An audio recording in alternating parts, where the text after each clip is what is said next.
Ôi rồi.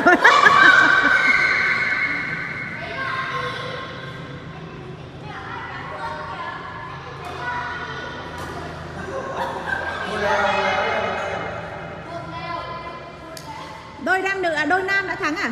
Thắng một đều à? À một đều. Thế là 2-1 à? 2-1 nghiêng vào đôi nam.